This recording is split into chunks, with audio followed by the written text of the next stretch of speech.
രാഷ്ട്രം ഒരു നിയമം, ഒരു രാഷ്ട്രം ഒരു തെരഞ്ഞെടുപ്പ്, ഒരു രാഷ്ട്രം ഒരു ഭാഷ, ഒരു രാഷ്ട്രം ഒരു മുദ്രാവാക്യം. അതിലൊന്നാണ് നടപ്പിലാക്കിയത് ഒരു രാഷ്ട്രം ഒരു നികുതി. ആ ഒരു രാഷ്ട്രം ഒരു നികുതിയുടെ ഭാഗമായിട്ടുള്ള അപകടമാണ് ഇപ്പൊ കേരളവും ഉൾപ്പെടെയുള്ള വിവിധ സംസ്ഥാനങ്ങൾ അനുഭവിക്കുന്നതും. മുസോളിനി അംഗീകരിച്ചതും നടപ്പിലാക്കിയത് തന്നെയാണ്.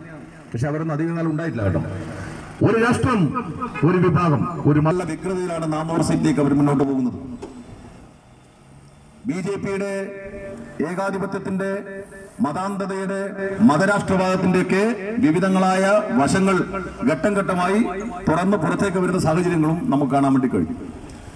പക്ഷെ ദൗർഭാഗ്യവശാൽ രാജ്യത്തെ പാൻ ഇന്ത്യൻ പാർട്ടിയായ കോൺഗ്രസ് എല്ലാ സംസ്ഥാനങ്ങളിലും ഉണ്ട്. പ്രതിപക്ഷത്തിലെ ഏറ്റവും ശ്രദ്ധേയമായ പാർട്ടിയാണ്.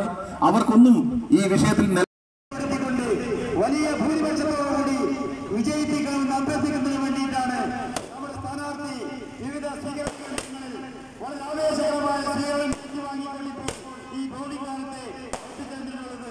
കൂടുതൽ സംസാരിക്കുന്നില്ല. വലിയ ഭൂരിപക്ഷത്തോടുകൂടി എൽ.ഡി.എഫ് സ്ഥാനാർത്ഥി വിജയിപ്പിക്കണമെന്ന് മാത്രം അഭ്യർത്ഥിച്ചുകൊണ്ട് നിർത്തുന്നു. അഭിപ്രായങ്ങൾ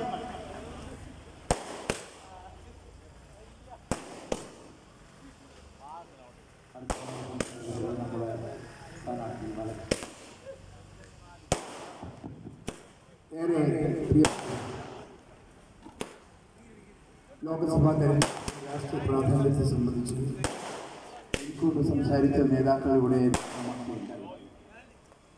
ഈ മാസം 20